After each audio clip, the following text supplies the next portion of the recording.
Okay, help me out, please, please, please explain this part of the movie for me. I don't, I don't get it. All right, I watched this a couple days ago, but I just feel like this movie was something I needed to sit on for a little bit. Plus, it blew up all over Nope. Twitter. It was a $38 million movie, tracking $70 million in the box office. So everyone says it's a huge success, and you know what? It is. It is. It is. We're talking about weapons here. I'm not talking about blunt force drama. I'm talking about Zach Kreger's new movie or like new script movie director thing. Yeah.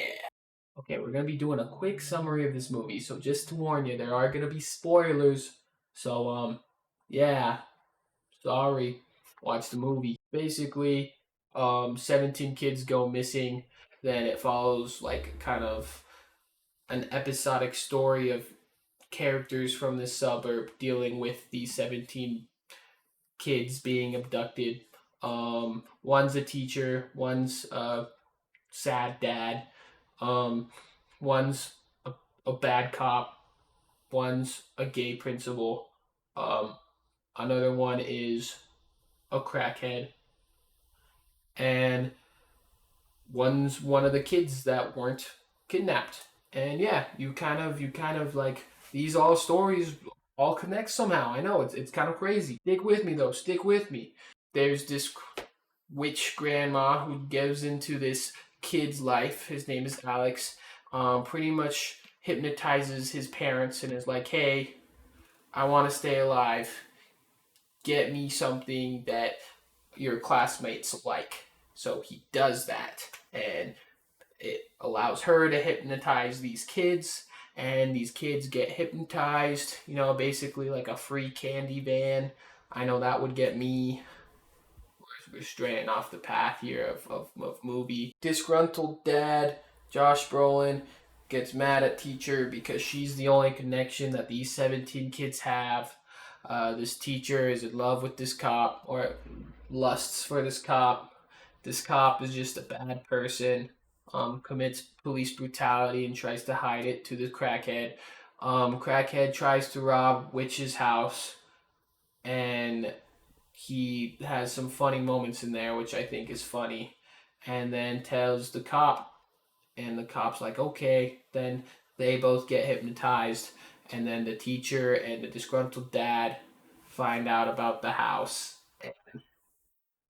They go there, and then the one kid that wasn't kidnapped finally decides to grow some balls and pretty much kill the witch. And yeah, that's about it. They do it in a funny way. It's a fun movie. It's a good connect the dots movie. I like it. As cool as the story is, watching it, the story outside the movie was actually pretty fun too. Apparently, everyone loves the Second Amendment and wanted weapons.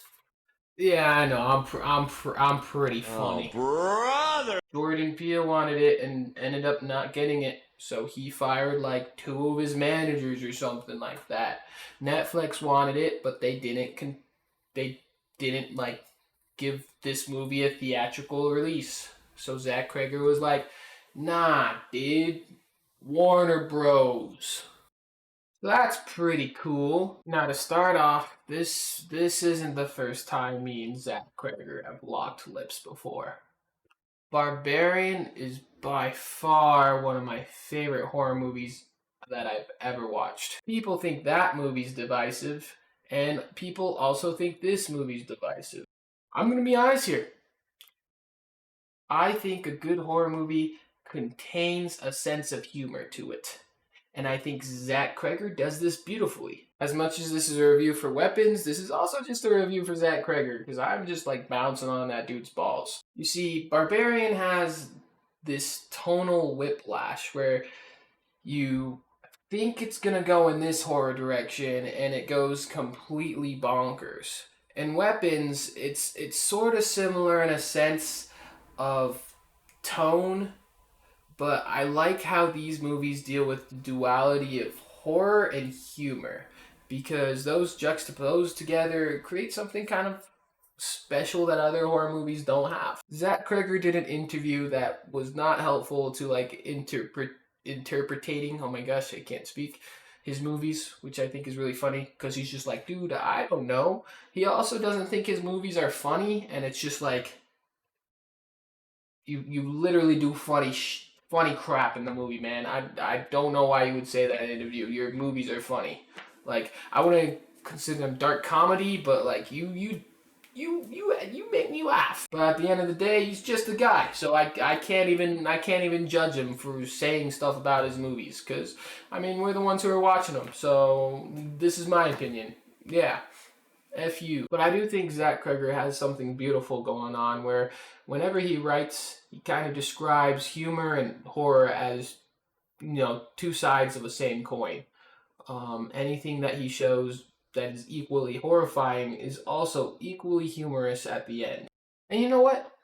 Even if that's not his intentions with making these films, it's what I interpret the movie to be. The start of his movies starts with a whole load of mystery, suspense, you're scared, you don't know what's going to happen, and then you find out what it is, and although it is scary, it's pushed off to the extremities where the climax is very humorous. It does a good job of walking the fine line of humor and horror because it kind of shows that although these fears are real, it could also be easily laughed at. And I think it does a good job of that because as an audience member, at the climax of the movie for both movies, I wanted to let out a chuckle. Horror movies are allowed to be fun, man. They don't have to be bleak. I don't care for bleak horror movies. Like this was genuinely entertaining. Weapons story wise was actually fantastic. Like yeah, it was fantastic. I really liked that it was separated into parts. It gave perspectives of different personalities, different characters, dealing with the same grief, kind of not grief, especially with James, being a crackhead and stuff like that. But, put in the same situation and they do different things. And overall, it was just really entertaining to watch. I mean, my eyes were glued to the movie theater's screen.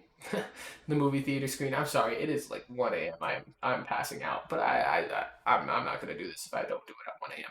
I did wish I saw Justin Long a little bit more in this movie. I love that guy in Barbarian, and when I saw him, I was like, oh my gosh, that's Justin Long! But he just ended up being kind of just a random dad, and that's cool. Another movie I would probably compare this to is like Longlegs, but done better. I think Longlegs, cinematography-wise, was more dramatic and often, I would say, a little bit more gruesome. I mean, we had body horror in this movie too, and it was pretty great. But in terms of differences, I do think Weapons has performed its themes a little better. I feel like Longlegs starts out as a supernatural detective movie, and then it dives in more to the supernatural, and it kind of becomes lost. And it gets kind of boring, not gonna lie, because everything's just added up to like, oh, this like it's not a serial killer. It's supernatural shit. And Weapons does it kind of opposite, where it is still grounded in like child abduction, and then although it does go into supernatural, it doesn't need the explanation of the supernatural, which I think is epic, dude. And honestly, it just left more room to be like, whoa, this could happen. Kids could chase grandmas. No, I'm joking. I know that wouldn't happen, probably. But like, I mean, getting stabbed by a fork or needles, that definitely could happen. So I'll give them that. Sorry, I'm spoiling a lot if you guys haven't watched it. I mean, you guys don't have context, so it is what it is. Although Weapons is great, I don't think that it's nearly as good as Barbarian. I don't know, the episodic pace, I don't know if it just was like there was too much quantity, like there's too much of it, or we could have just used less context. I also just think there are pretty cheap jump scares in this one, and like I'm all for a cheap jump scare, but I just like when I'm so enveloped into like a story, it's just not what I'm looking for. Overall, I do think this is one of the best movies that came out this year. If you guys watched Weapons, what was your opinion on it? I know I didn't really provide a lot of opinions, but that's pretty much.